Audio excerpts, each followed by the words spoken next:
We're living in heaven on earth, as in embassies of heaven on earth, and those are not functioning under the earthly laws, but are subject to higher laws, heavenly laws, then no, there won't be any sickness, there won't be any need for any of those earthly made systems that are all as a result of the fall, effectively. All of the things that has been created through the DIY tree, none of those are restorable, and therefore they're all man-made inventions. Some of them can be useful. See, I know some people are looking for technology to be the answer. I don't believe technology is going to be the answer. I believe there is beyond technology into consciousness, and therefore the ability to create and do things consciously without technology using light and sound, or which is just frequency and energy. So I think there is something that is there in relationship to that is not that far away in that sense. And I do believe God wants to establish things on earth, and in those places on earth, we can't be subject to anything that the earth is. We must be ruling as sons from above, and therefore having everlasting doors open and having a completely different dynamic that the world will see us and be drawn to us. And hence the mountain of the house of the Lord being raised up, and all the other mountains coming, or hills coming, a city being placed on a hill so that it can be seen, a light placed on a lampstand. It's all about being visual to demonstrate, because that's what Israel was supposed to be. They were supposed to be a demonstration of what it was like to be living under God's kingship on earth. And isn't that exactly what the church is supposed to be as well? Living stones that he's putting together that are as a reflection of his very nature, character on earth. We are his body. We're supposed to be him on earth. We're supposed to be light. And just as they were supposed to be light to the Gentiles, to draw the Gentiles into a relationship with God, they only drew people into religion rather than relationship. And actually, the church can be also, institution can be saying it's the same thing. Drawing people into the religious institution rather than bringing people into relationship. Therefore, whatever we're going to do must have a totally different relational dynamic to draw people into a relationship with God, and not create another man-made institutional way of doing it. So I do think we should be such a light to demonstrate what it is to have God's kingdom on earth as it is in heaven. Therefore, no sickness, no need for grid energy, because we have access to 0-point energy from that realm. That's just being able to draw on the vibrational energy which was in the fabric of that realm. It powers this realm. We don't need necessary grid energy or created light energy when we have the ability to connect to creative light.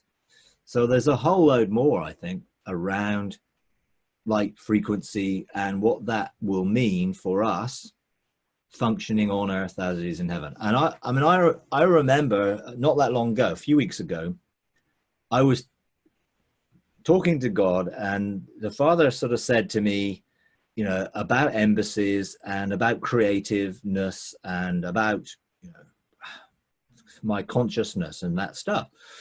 And I had got to the point where I believe that we can create with our consciousness anything.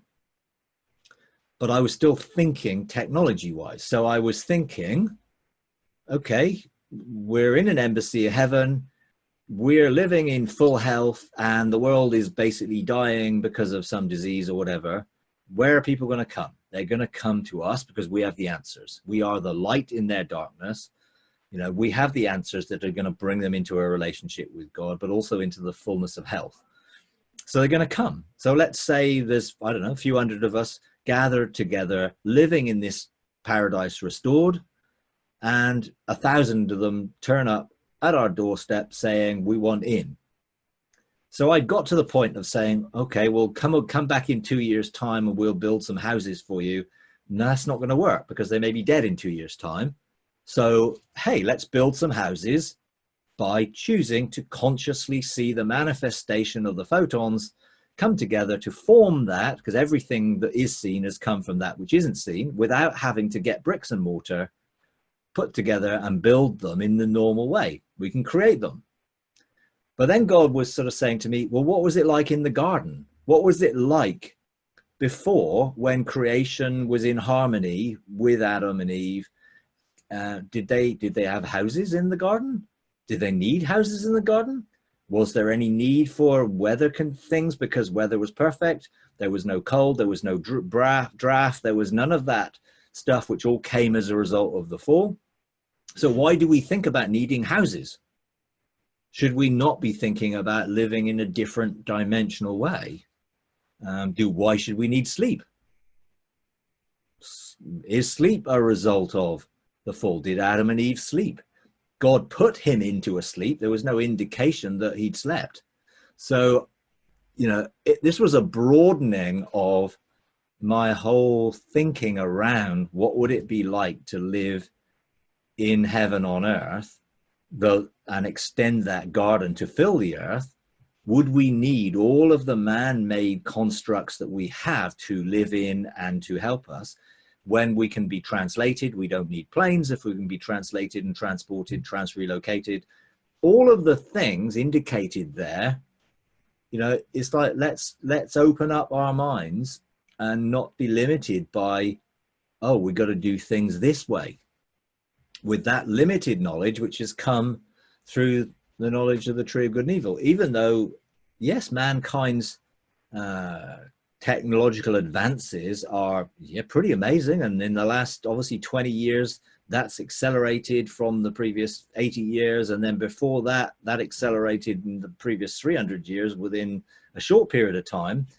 But we're still looking about our ingenuity of making technological advances rather than actually advancing our consciousness and living in a completely different way.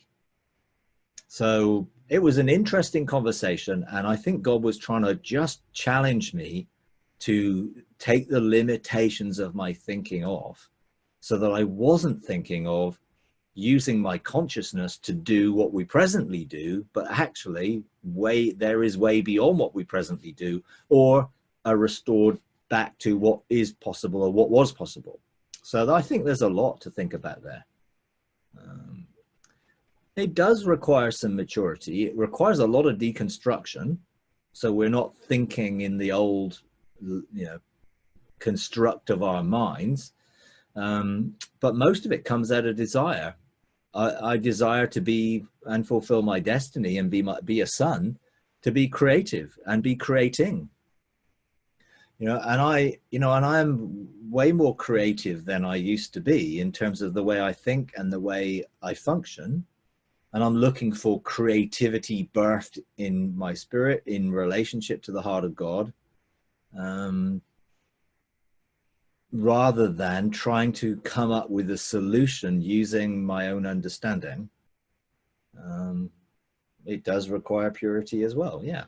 But purity comes from spending time in the presence of God and having our hearts aligned to his and our motives aligned to his, and it all be in love. Everything in terms of purity and everything else can be summed up in the word love. If love motivates what we do, there is nothing that we're going to do which is outside of love, and that's outside of God's desire and heart. So quite interesting stuff going on.